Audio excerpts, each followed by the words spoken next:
अस्सलाम वालेकुम स्टूडेंट्स, आज हम स्टार्ट करने लगे हैं अपना टॉपिक 9th क्लास की मैथ्स का चैप्टर 5 का जो टॉपिक है, जो बहुत ज़्यादा जो है वो मैथमेटिक्स में ये चीज़ यूज़ होने वाली है और सबसे ज़्यादा बच्चों को डिफ़िकल्ट भी यही चीज़ लगती है और वो क्या है, दैट इज़ फैक्टराइजेशन। तो मेरी पूरी कोशिश होगी इस वीडियो में कि मैं आपको इसमें बहुत ही आसान तरीके से एक्सप्लेन कर सकूं ताकि आपको ये चीज़ें कभी भी नहीं भूलें।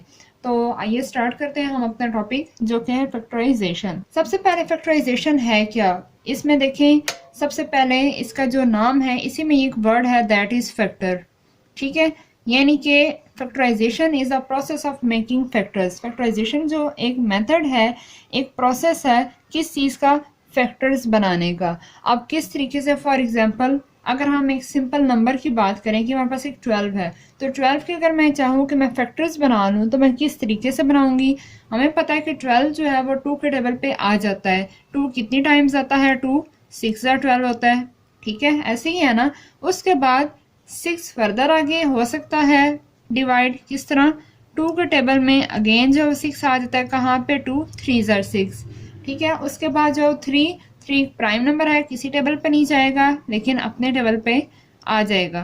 तो ये हमारे पास हो गई 12 की फैक्टराइजेशन। ठीक है, इसी तरह एक और नंबर हम लोग ले सकते हैं। 6 के हमारे पास क्या फैक्टर्स बनेंगे, 2 3 जार होता है एंड 3 1 जार होता है। अब देखिए हमारे पास ये जो 12 था, 12 के हमारे पास कौन से फैक्टर्स बने। अगर मैं यहाँ पे 12 के फैक्टर्स लिखूं तो ये हमारे पास है 2 मल्टीप्लाई 2 मल्टीप्लाई 3। 3 नंबर थे, उनको अगर हम आपस में मल्टीप्लाई करें तो हमारे पास जो है वो आंसर क्या आएगा, 12 आएगा।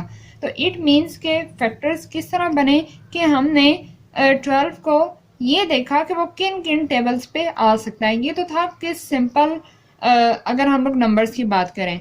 उसके बाद अब देखें कि हमने ये तो बात कर ली कि फैक्टराइजेशन जो है वो प्रोसेस ऑफ फैक्टर्स बनाने का। अब इसमें फैक्टर्स क्या चीज़ होती है। फैक्टर एक ऐसा नंबर है जो कि दूसरे नंबर पे कम्प्लीटली डिवाइड हो जाए। फॉर एग्जाम्पल अगर मैं यहाँ पे बात करूँ 2 की, कि 2 फैक्टर है 12 का। यहाँ पे हमने यही कहा ना कि 2 फैक्टर 12 का, तो हमें किस तरह पता चलेगा कि 2 12 का फैक्टर है। इसको हम चेक कर सकते हैं। किस तरीके से चेक कर सकते हैं कि ज़ाहिर है हम जिसका फैक्टर कह रहे हैं ना उसको हम रखेंगे अंदर, ठीक है, और जो फैक्टर है उसको हम रखेंगे बाहर। ठीक है, अब हमने ये चेक करना है अगर 2 इस 12 का फैक्टर है तो ये पूरा पूरा इसके ऊपर क्या हो जाएगा, डिवाइड हो जाएगा। यानी कि हमारे पास जो रिमाइंडर है वो नीचे क्या आना चाहिए, 0 आना चाहिए। तो 2 का टेबल अगर हम पढ़ें तो 2 6 आर क्या होता है, हमारे पास 12 होता है।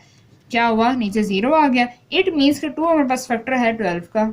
ठीक है, इसी तरह हम लोग जो है वो 3 को भी चेक कर सकते हैं। किस तरीके से, 3 हमारे पास कितने टाइम्स होता है, 4 टाइम्स 12 होता है। ये भी हमारे पास क्या हुआ, 0 आ गया, रिमाइंडर कुछ भी नहीं। इट मीन्स कि 3 भी क्या हुआ, 12 का फैक्टर हो गया। इसी तरह जो है अगर हम लोग 6 का चेक करना चाह रहे हैं कि 6 के कौन कौन से फैक्टर हैं, तो 2 जो है वो कम्प्लीटली हो जाता है, डिवाइड कर देता है 6 को अपने टेबल पे। किस तरह, 2 3 are 6। यहाँ पे भी हमारे पास रिमाइंडर क्या हो गया, 0 आ गया।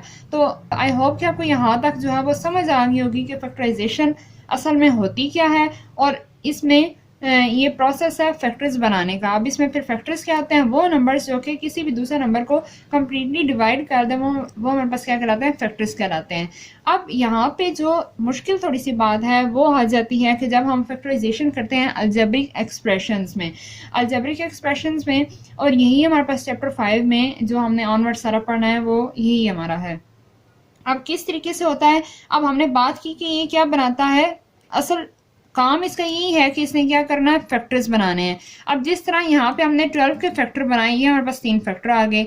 इसी तरह हमने 6 के फैक्टर बनाए तो हमारे पास 2 मल्टीप्लाई 3, ये 2 फैक्टर्स किसके आ गए, 6 के आ गए। अब इसी तरह अगर मेरे पास एक अलजेब्रिक एक्सप्रेशन है AB प्लस AC, तो इसको भी मैं फैक्टर्स में चेंज कर सकती हूँ। किस तरीके से, देखें यहाँ पे A यहाँ भी है, यहाँ भी है, यहाँ से हम A को कॉमन ले सकते हैं। जब हम A को कॉमन लेंगे पीछे हमारे पास आ जाएगा B प्लस C। अब देखें ये हमारे पास ये जो दो है, A अलग और B प्लस C अलग, ये भी क्या बन गए, ये भी इसके फैक्टर बन गए। इट मीन्स कि ये हमारे पास एक अलजेब्रिक एक्सप्रेशन था पूरा, इसको हमने क्या कर दिए, हमने बना दिए इसके फैक्टर्स। अब अगर हम जो है वो इसको अगेन मल्टीप्लाई करें तो हमारे पास अगेन यही चीज़ बन सकती है। ठीक है, तो ये चीज़ हमारे पास होती है फैक्टराइजेशन इन अलजेब्रिक एक्सप्रेशन में। जिस तरह आप लोग जो है वो बहुत से फार्मूलाज देखते हैं, ये तो बहुत ही कॉमन जो फार्मूलाज हैं वो मैंने लिखे हैं एग्जांपल्स में। देखिए हमारे पास एक फार्मूला होता है a square minus B square, ये बराबर होता है ए माइनस बी इंटू ए प्लस बी। अब ये क्या है, a square minus B square एक अलजेब्रिक एक्सप्रेशन है, ठीक है, और ए माइनस बी और ए प्लस बी ये क्या है, ये इसके दो फैक्टर्स हैं। अगर हम इन दोनों फैक्टर्स को मल्टीप्लाई करें तो हमारे पास अगेन यही चीज़ बन जाती है, ठीक है। उसके बाद हमारे पास एक और है a square plus 2ab plus b square, इसके फैक्टर हमारे पास है ए प्लस बी, ये भी हमारे पास बहुत वेल नोन फार्मूला है ए प्लस बी होल स्क्वायर का। इसी तरह यहाँ पे मैंने नीचे ए माइनस बी होल स्क्वायर का फार्मूला लिखा हुआ है, तो ये भी हमारे पास किसकी एग्जांपल्स हैं, ये भी फैक्टराइजेशन की ही एग्जांपल्स हैं। यानी कि क्या हुआ कि हमने एक अलजेब्रिक एक्सप्रेशन की क्या कर दिया, उसको फैक्टर्स बना दिए, ठीक है। अब इसी तरह एक अगर हम और एग्जांपल लें, हमारे पास ये एक अलजेब्रिक एक्सप्रेशन है x square plus 5x minus 36। तो अगर हम इसको सॉल्व आउट करें तो हमारे पास इसके जो फैक्टर्स बनेंगे वो बनेंगे एक्स प्लस 9x माइनस 4। अब ये किस तरीके से है वो तो एक अलग कहानी है, वो एक अलग स्टोरी है, उसकी तरफ हम अभी नहीं जा रहे।